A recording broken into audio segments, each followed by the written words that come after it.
മുൻ മുഖ്യമന്ത്രിയും പ്രതിപക്ഷ നേതാവുമായ പിണറായി വിജയന്റെ ധർമ്മടത്തെ വീട്ടിൽ, അതുപോലെ തന്നെ തിരുവനന്തപുരത്തെ വാടക വീട്ടിൽ, അതുപോലെ മരുമകനും ബേപ്പൂർ MLA മുൻ മന്ത്രിയുമായ മുഹമ്മദ് റിയാസിന്റെ കോഴിക്കോട്ടെ വീട്ടിൽ ഉൾപ്പെടെ 12 കേന്ദ്രങ്ങളിൽ ED റെയ്ഡ് നടന്നുകൊണ്ടിരിക്കുകയാണ്. അതിൽ വലിയ തോതിൽ പ്രതിഷേധം CPIM പ്രവർത്തകരുടെ ഭാഗത്തു നിന്ന്, നേതാക്കന്മാരുടെ ഭാഗത്തു നിന്നുമൊക്കെ പ്രസ്താവനകളായും പ്രകടനമായും ഒക്കെ നടന്നുകൊണ്ടിരിക്കുന്ന സാഹചര്യത്തിലാണ് ഈ വീഡിയോ ചെയ്യുന്നത്. ഇപ്പോൾ ഉയരുന്ന ഒരു ചോദ്യം, എന്തുകൊണ്ട് ഇപ്പോൾ ED എന്നുള്ളതാണ്. ഇത് മാധ്യമങ്ങളിൽ ഉൾപ്പെടെ ചർച്ച ചെയ്യപ്പെടുകയാണ്. എന്നാൽ ഈ വിഷയം പരിശോധിക്കുമ്പോൾ നമുക്ക് വ്യക്തമാകുന്ന ഒരു കാര്യം, ഇപ്പോൾ പെട്ടെന്ന് EDയുടെ അന്വേഷണം ഈ ദിവസം നടക്കാനുള്ള കാരണം ഇന്നലെ ഉണ്ടായ ഹൈക്കോടതി വിധിയാണ് എന്ന് വേണമെങ്കിൽ പറയാം. എന്നാൽ അതിനപ്പുറത്തേക്ക് പലതും ചർച്ച ചെയ്യപ്പെടുന്നുണ്ട്. ഇതിൽ ഏറ്റവും പ്രധാനപ്പെട്ട ഒരു കാര്യം, പിണറായി വിജയൻ മുഖ്യമന്ത്രി സ്ഥാനത്ത് നിന്ന് മാറിയ സാഹചര്യത്തിൽ BJP അവസരം ഉപയോഗപ്പെടുത്തുകയാണ് എന്ന ഒരു വാദമാണ്. രാഷ്ട്രീയപരമായി കേരളത്തിൽ മേൽക്കൈ നേടാൻ വേണ്ടി BJP ശ്രമിക്കുന്നു എന്നൊരു വാദവുമുണ്ട്. അതോടൊപ്പം തന്നെ കോൺഗ്രസും BJPയും ചേർന്ന് CPIMനെതിരെ കരുക്കൾ നീക്കുകയാണ് എന്ന് CPIM കേന്ദ്രങ്ങൾ ആരോപിക്കുന്ന സാഹചര്യവുമുണ്ട്. ഇത് രാഷ്ട്രീയം. ഈ വിഷയം ചർച്ച ചെയ്യുന്നതിന് മുൻപ് സാങ്കേതികമായി എങ്ങനെയാണ് ഈ അന്വേഷണം ഇപ്പോൾ ശക്തമായത് എന്ന് ആലോചിക്കുമ്പോൾ, അല്ലെങ്കിൽ അന്വേഷിക്കുമ്പോൾ തുടങ്ങേണ്ടി വരിക ഒടുക്കമുണ്ടായ ഇന്നലത്തെ ഹൈക്കോടതി വിധിയിലാണ്.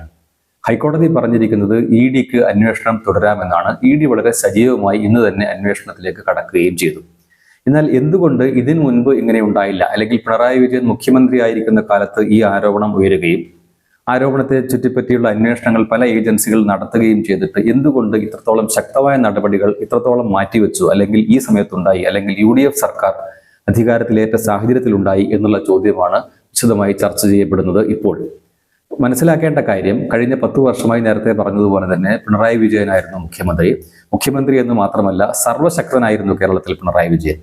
UDFന് മേൽ വലിയ തോതിലുള്ള മേൽക്കൈ, NDAക്ക് മേൽ വലിയ തോതിലുള്ള മേൽക്കൈ, അതിനപ്പുറം ഇടതു ഭരണത്തിൽ ഒരു ഒറ്റയാനെ പോലെ നയിക്കുന്ന ഒരു മുഖ്യമന്ത്രി. ഘടകകക്ഷികൾക്ക് ശബ്ദമില്ല, CPI പോലുള്ള ഘടകകക്ഷികൾക്ക് പോലും ശബ്ദമില്ല, അവർ പറയുന്നത് ഗൗനിക്കാറില്ല. ഇതിനും അപ്പുറത്തേക്ക് നോക്കിയാൽ CPIM എന്ന പാർട്ടി സംവിധാനത്തിൽ മുഖ്യമന്ത്രി സ്ഥാനത്തിരിക്കുന്ന പിണറായി വിജയനുള്ള മേൽക്കൈയാണ്. പാർട്ടി സംസ്ഥാന സെക്രട്ടറിമാർ, അത് ഇപ്പോഴത്തെ MV ഗോവിന്ദനായാലും നേരത്തെ ഉണ്ടായിരുന്ന കോടിയേരി ബാലകൃഷ്ണൻ ആയാലും ഒക്കെ പിണറായി വിജയന്റെ ആജ്ഞക്കനുസരിച്ച് നിൽക്കേണ്ട, അല്ലെങ്കിൽ 2ാം സ്ഥാനത്ത് നിൽക്കേണ്ട ഒരു സാഹചര്യം പിണറായി വിജയൻ, ഇത് ചരിത്രത്തിൽ ആദ്യമായി മുഖ്യമന്ത്രി പാർട്ടി സെക്രട്ടറിക്ക് മേലെ നിൽക്കുന്ന ഒരു സാഹചര്യം കേരളത്തിലെ മാർക്സിസ്റ്റ് പാർട്ടിയിൽ CPIMൽ ഉണ്ടാക്കിയെടുക്കാൻ പിണറായി വിജയന് സാധിച്ചിരുന്നു.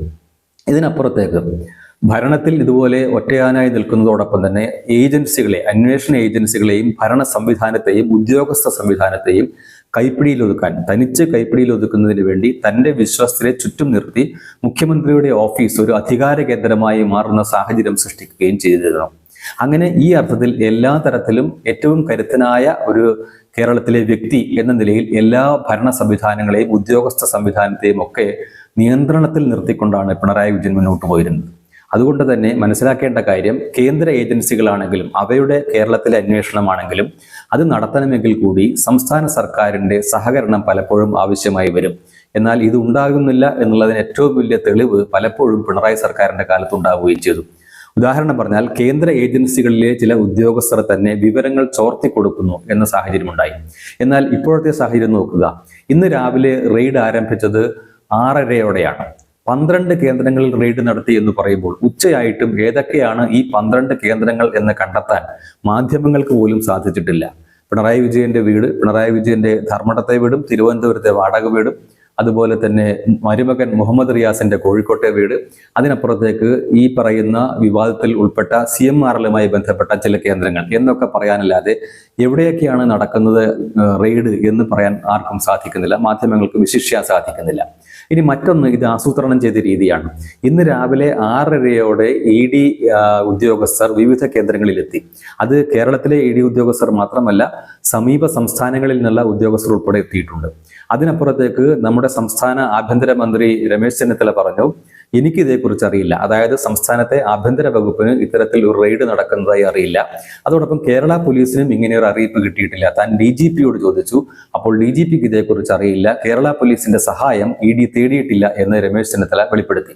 അപ്പോൾ സംസ്ഥാന ഭരണകൂടം അറിയാതെ വളരെ രഹസ്യമായി, എന്നാൽ ഒരു റെയ്ഡ് നടത്തുന്നതിൻ്റെ ഒരു സ്വഭാവമുണ്ട്. റെയ്ഡ് നടത്തുന്നത് സ്വാഭാവികമായിട്ടും നമുക്കറിയാം, രേഖകൾ പിടിച്ചെടുക്കുന്നതിന് വേണ്ടിയാണ്. EDയുടെ മുന്നിൽ കേസുണ്ട്, അല്ലെങ്കിൽ SFIയുടെ മുന്നിൽ കേസുണ്ട്.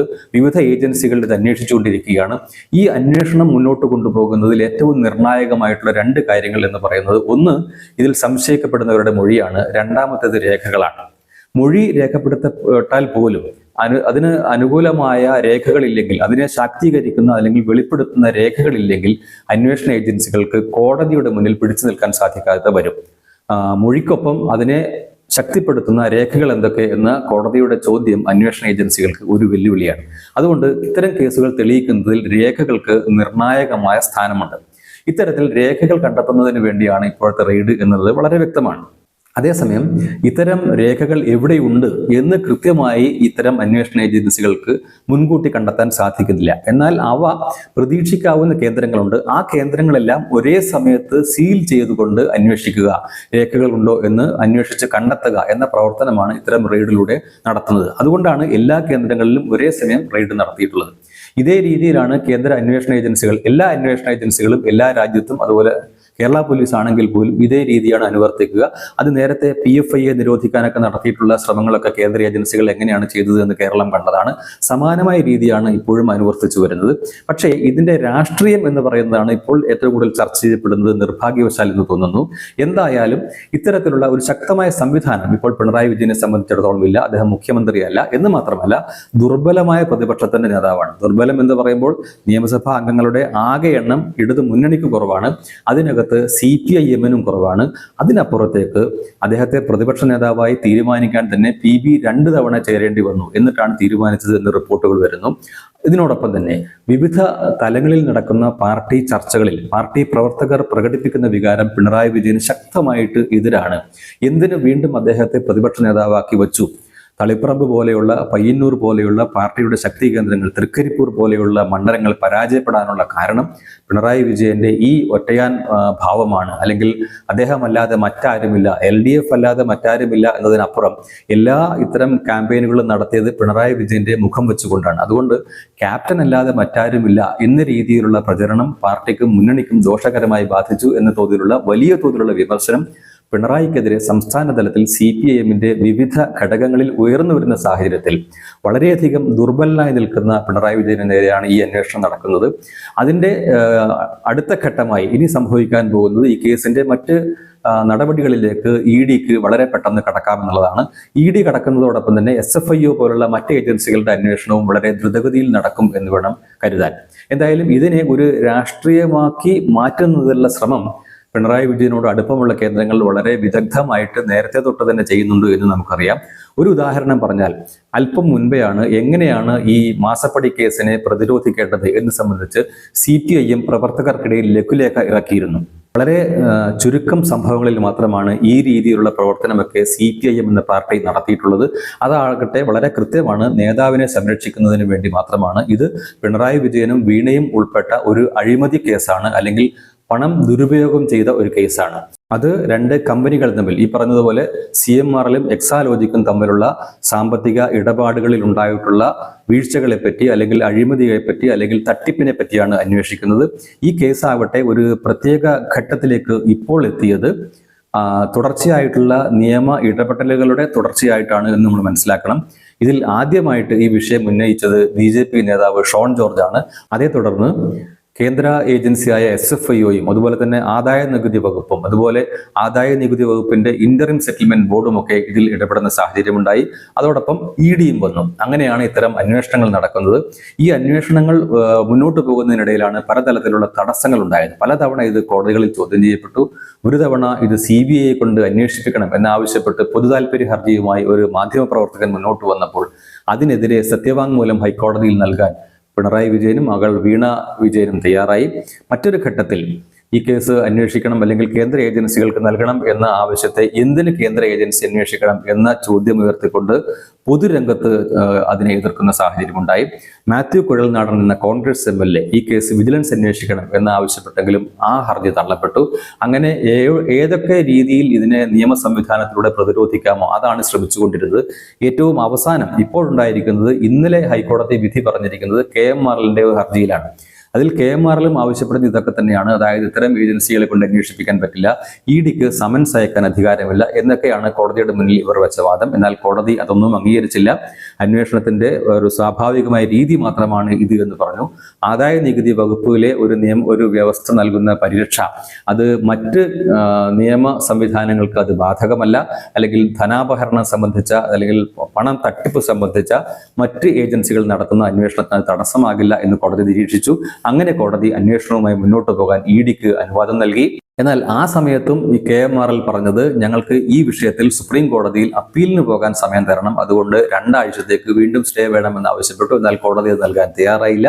ഈ സാഹചര്യത്തിലാണ് ഇപ്പോൾ അന്വേഷണം നടക്കുന്നത് എന്നതാണ് സാഹചര്യം. ഇനി ഇതിന്റെ നാൾ വഴിയിലൂടെ പോകുമ്പോൾ, ഈ കേസിന്റെ നാൾ വഴിയിലൂടെ പോകുന്നത് സ്വാഭാവികമായിട്ടും എന്തൊക്കെയാണ് ഇതിൽ സംഭവിച്ചത്, എന്തൊക്കെ തിരിമറികളാണ് പിണറായി വിജയന്റെ ഭാഗത്ത് നിന്ന് ഇതിൽ നടത്താൻ ശ്രമിച്ചത് എന്ന് നമുക്ക് വ്യക്തമാക്കാൻ വളരെയധികം സഹായകമാണ്. ഇതിൽ ഏറ്റവും ആദ്യം സംഭവിച്ചത് 2019 ജനുവരി 25-നാണ്. അന്ന് ആദായ നികുതി വകുപ്പ് കണ്ടെത്തി എന്താണെന്ന് വെച്ചാൽ CMRL ഓഫീസുകളിൽ നടത്തിയ റെയ്ഡിൽ 133.82 കോടി രൂപയുടെ നികുതി വെട്ടിപ്പ് ഉണ്ട് എന്ന് കണ്ടെത്തി. അതോടൊപ്പം തന്നെ വീണ വിജയന് പണം നൽകിയതായതിന്റെ രേഖകളും തെളിവുകളും ലഭിക്കുകയും ചെയ്തു. ഇത് ഈ അന്വേഷണത്തിൽ നടത്തിയ ഈ കണ്ടെത്തൽ ആദായ നികുതി വകുപ്പ് മറ്റ് ഏജൻസികൾക്ക് കൈമാറുകയാണ് ഉണ്ടായത്. തുടർന്നാണ് ആദായ നികുതി ഇന്ററിം സെറ്റിൽമെന്റ് ബോർഡിന്റെ വിധിയും തീരുമാനവും ഉണ്ടാകുന്നത്. അത് 2023 ജൂണിലാണ്. അതിൽ കണ്ടെത്തിയത് വീണ വിജയനും അതുപോലെ അവരുടെ കമ്പനിയായ എക്സാലോജിക്കിനും നൽകിയ 1.72 കോടി രൂപ CMRLന്റെ ബിസിനസ് ചെലവല്ല, അതുപോലെ തന്നെ ഒരു സേവനവും തിരികെ CMRL ലഭിച്ചിട്ടില്ല എന്നും കണ്ടെത്തി.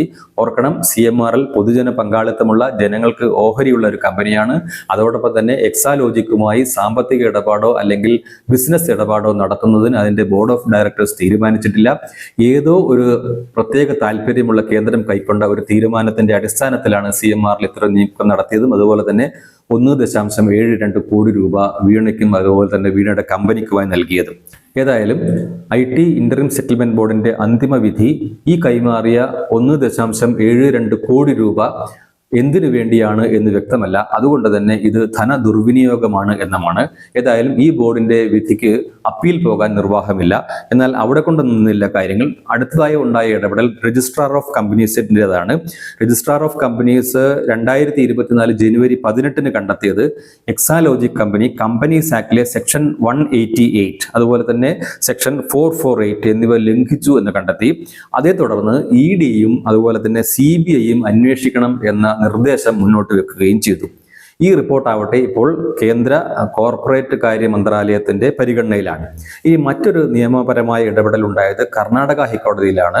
അത് 2024 ഫെബ്രുവരി 16 ഹൈക്കോടതി കണ്ടെത്തിയത് SFIO അന്വേഷണ ഉത്തരവ് ചോദ്യം ചെയ്ത എക്സാലോജിക്കിന്റെ റിട്ട് ഹർജി നിലനിൽക്കില്ല എന്നാണ്. അതുകൊണ്ട് തന്നെ അന്വേഷണവുമായി മുന്നോട്ട് പോകാം എന്ന് SFIOയ്ക്ക് ഹൈക്കോടതി അനുമതി നൽകുകയും ചെയ്തു. ഇനി അടുത്ത് സംഭവിക്കുന്നതാണ് ഞാൻ നേരത്തെ സൂചിപ്പിച്ച തിരുവനന്തപുരം വിജിലൻസ് കോടതിയിൽ 2024 മെയ് 6 വന്ന മാത്യു കുഴൽനാടന്റെ ഹർജി. ഇത് അന്നത്തെ മുഖ്യമന്ത്രി പിണറായി വിജയനും അതുപോലെ തന്നെ മകൾ വീണ വിജയനുമെതിരെ വിജിലൻസ് അന്വേഷണം ആവശ്യമാണ് എന്നായിരുന്നു മാത്യു കുഴൽനാടന്റെ ഹർജിയിലെ ആവശ്യം. ആ ഹർജി പക്ഷേ തള്ളപ്പെട്ടു. ഇനിയുള്ളത് SFIOയുടെ മുന്നിലുള്ള സാഹചര്യമാണ്. സീരിയസ് ഫ്രോഡ് ഇൻവെസ്റ്റിഗേഷൻ ഓഫീസ് അതിന്റെ മുന്നിൽ വന്ന ഹർജിയിൽ അല്ലെങ്കിൽ അതിന്റെ പരിഗണനയിൽ വന്ന കാര്യത്തിൽ 2025 ഏപ്രിൽ 3 തീർപ്പുണ്ടായി. അതുപ്രകാരം കൊച്ചി സാമ്പത്തിക കുറ്റവിചാരണ കോടതിയിൽ കള്ളപ്പണം വെളുപ്പിക്കലുമായി ബന്ധപ്പെട്ട് 160 പേജുള്ള കുറ്റപത്രം സമർപ്പിക്കപ്പെട്ടു. ഇതിൽ വീണ വിജയനാണ് 11ാമത് പ്രതി ചേർക്കപ്പെട്ടു എന്നുള്ളതാണ്. ഈ കേസിൽ വിചാരണ നടപടികൾ ഇപ്പോൾ പുരോഗമിച്ചുകൊണ്ടിരിക്കുകയാണ്. ഏറ്റവും ഒടുവിൽ ഇന്നലെ 2026 മെയ് 26 കേരള ഹൈക്കോടതിയുടെ വിധി വന്നിരിക്കുകയാണ്. അതുപ്രകാരം ED അന്വേഷണം റദ്ദാക്കണം എന്ന CMRL കമ്പനിയുടെ ഹർജി ജസ്റ്റിസ് TR രവി തള്ളി. എന്ന് മാത്രമല്ല EDക്ക് സ്വതന്ത്രമായ അന്വേഷണവുമായി മുന്നോട്ട് പോകാൻ ഹൈക്കോടതി അനുവാദം നൽകുകയും ചെയ്തു. ഈ സാഹചര്യത്തിലാണ് ഇന്ന് ഇതുപോലെ 12 കേന്ദ്രങ്ങളിൽ ED റെയ്ഡ് നടക്കുന്നത്. ഏതായാലും രാഷ്ട്രീയ ആരോപണത്തിന് കൂടി മറുപടി ആവുകയാണ്. ഇത്രയും കാലം കോൺഗ്രസ് അതിന്റെ ഏറ്റവും പ്രമുഖനായ നേതാവായ രാഹുൽ ഗാന്ധി ഉൾപ്പെടെ പറഞ്ഞിരുന്നത്, കേരള സംസ്ഥാന നേതാക്കന്മാർക്ക് പുറമെ ദേശീയ നേതൃത്വം ഉൾപ്പെടെ പറഞ്ഞിരുന്നത് BJPയും CPIയും തമ്മിൽ ഡീലാണ്. അതിന്റെ ഭാഗമായിട്ടാണ് പിണറായി വിജയനെതിരെയുള്ള മാസപ്പടി കേസിൽ കേന്ദ്ര ഏജൻസികൾ അന്വേഷണം നടത്താത്തത് എന്നതാണ്. എന്നാൽ ഇത് വസ്തുതാപരമായി ശരിയല്ല എന്ന് പല കാരണങ്ങളാൽ തെളിയുകയാണ്. ഒന്നാമത്തെ കാര്യം, ഇത്തരത്തിൽ ഒരു രഹസ്യ ഉടമ്പടി ഉണ്ടായിരുന്നുവെങ്കിൽ ഇപ്പോഴും അതിന്റെ മാറ്റത്തിന്റെ യാതൊരു സാഹചര്യവുമില്ല, അത് അങ്ങനെ തന്നെ മുന്നോട്ട് പോകേണ്ടതായിരുന്നു. രണ്ടാമത്തെ കാര്യം, കേന്ദ്ര ഏജൻസികൾ ഇടപെടേണ്ട സാഹചര്യങ്ങളിൽ വളരെ കണിശമായും കൃത്യമായും ഇടപെടുകയും പ്രവർത്തിക്കുകയും ചെയ്തിട്ടുണ്ട്. സംഭവിച്ചത്, മുഖ്യമന്ത്രിയായിരുന്ന പിണറായി വിജയൻ എല്ലാവിധത്തിലുമുള്ള തനിക്കുള്ള സ്വാധീനം ഉപയോഗപ്പെടുത്തിക്കൊണ്ട് കേന്ദ്ര ഏജൻസികളുടെ പ്രവർത്തനത്തെ പിന്നോട്ട് വലിക്കുന്ന ഒരു സാഹചര്യമുണ്ടായി. അവയ്ക്ക് പ്രവർത്തിക്കുന്നതിനുള്ള സ്വതന്ത്രമായ സാഹചര്യം ഇവിടെ അനുവദിച്ചില്ല. അത് കേരള പോലീസിന്റെ കാര്യത്തിൽ എങ്ങനെയാണോ CPIM അല്ലെങ്കിൽ പിണറായി വിജയൻ നടപ്പാക്കിയത്, എങ്ങനെയാണോ കേരള പോലീസിനെ തന്റെ കൈപ്പിടിയിൽ നിർത്തിയത്, അതേ രീതിയിൽ കേന്ദ്ര ഏജൻസികളെയും കൈപ്പിടിയിൽ കൊണ്ടുവരാൻ ശ്രമിച്ചു. അത് കൂടുതലും ചെയ്തത് കേന്ദ്ര ഏജൻസികളിലുള്ള ഇടതുപക്ഷക്കാരായ ഉദ്യോഗസ്ഥരെ ഉപയോഗിച്ചുകൊണ്ടാണ്.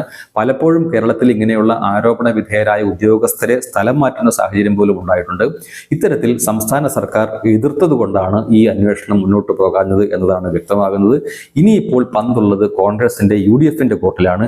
എങ്ങനെ CPIM നേതാവായ, കോൺഗ്രസിന്റെ ഏറ്റവും വലിയ ശത്രുവായി, രാഷ്ട്രീയ ശത്രുവായി അവർ കാണുന്ന പിണറായി വിജയന്റെ പേരിലുള്ള ഈ കേസ് അന്വേഷണത്തിന് സംസ്ഥാന സർക്കാർ എത്രത്തോളം സഹകരിക്കും, ഈ വിഷയത്തിൽ സംസ്ഥാന സർക്കാർ എന്ത് നിലപാടാണ് സ്വീകരിക്കുക എന്നതാണ് പ്രധാനം. സ്വാഭാവികമായിട്ടും കേന്ദ്ര ഏജൻസികളുടെ അന്വേഷണത്തിന്, അതുപോലെ തന്നെ കേരളം കേന്ദ്രീകരിച്ചിട്ടുള്ള ഈ അഴിമതിയുടെ അന്വേഷണത്തിൽ സംസ്ഥാന സർക്കാരിന്റെ സഹകരണം അവിടെയായിട്ട് ആവശ്യം വരും.